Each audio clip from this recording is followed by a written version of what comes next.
રાજકોટના નૈના મોલિયા નામના આશા worker બહેનનું dengue થતા મોત થયાનું બહાર આવ્યું છે। આક્ષેપો કરવામાં આવી રહ્યા છે કે નૈનાબેનની તબિયત ખરાબ હોવા છતાં મેડિકલ ઓફિસરે રજા આપી ન હતી।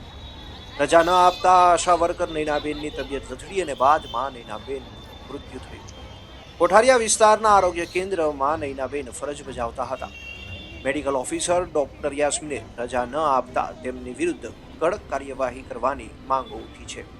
જો રાજકોટથી મિલન ત્રિવેદીનો રિપોર્ટ। ઉર્વિશાબેન હરણેસા, હું કોઠારી આરોગ્ય કેન્દ્રમાં આશા વર્કર તરીકે ફરજ નિભાવું છું। આશા વર્કર બહેનો એકત્રિત થયા છે, માંગ કરી રહ્યા છે। શું બનાવ શું માંગ છે?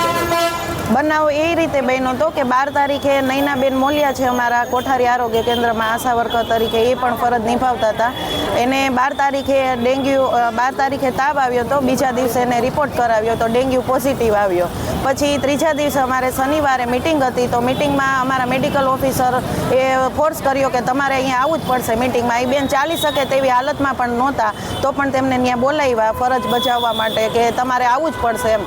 પછી તે આ બેનને બેસાડી રાખ્યા। બેન કહે છે કે હું અહીં હાજર છું બે મેડમ, તો મેડમ મેં કાંઈ પણ જવાબ આપ્યા વગર કીધું કે તમે એક ગોળી લઈને બહાર બેસો। બેન અડધી કલાક બેઠા, મેડમે કાંઈ પણ જવાબ ન આપ્યો। પછી છેલ્લે બેનની હાલત ખરાબ થવા માંડી, એટલે અમે બધા આશા વર્કરોએ મળીને કીધું કે ઘરે તમે જતા રહ્યો એમ। પછી બેન જતા રહ્યા। બીજા ત્રીજા દિવસે એમને વધારે તબિયત ખરાબ થવા માંડી અને પછી રાતના 2:30 વાગે લઈ ગયા હતા હોસ્પિટલે, તો ત્યાં જે બેનને રસ્તામાં જે બેન મૃત્યુ પામ્યા। માંગ તો અમારી એક જ છે કે અમે માતા મરણ થાય છે, બાળ મરણ થાય છે તો અમને તાત્કાલિક બોલાવે છે, એરિયામાં અમને આખો દિવસ માટે સર્વે કરાવે છે, કામગીરી કરાવે છે। તો આ એક માતા મરણ જ છે અમારા માટે। એનો બાબો 10 વર્ષનો છે, એ અત્યારે રખડી પડ્યો છે, તો એના માટે અમારા મેડિકલ ઓફિસરે જવાબ આપવો પડશે કે તમારે ફરજ માટે બોલાવ્યા હતા તો તમારી એટલી તો અમને માતા મરણ થાય છે, તો ઘરે છેક સુધી એમો પણ અમારા ત્યાં આવે છે માતા મરણ થાય તો એના માટે ત્યાં। તો આ એક માતા મરણ છે, તો તમે તે દિવસે જવાબ આપવાની તમારી એ હતી, પણ તમે જવાબ સરખો આપ્યો નથી। મેડિકલ ઓફિસરને અમારે એટલું જ કહેવું છે।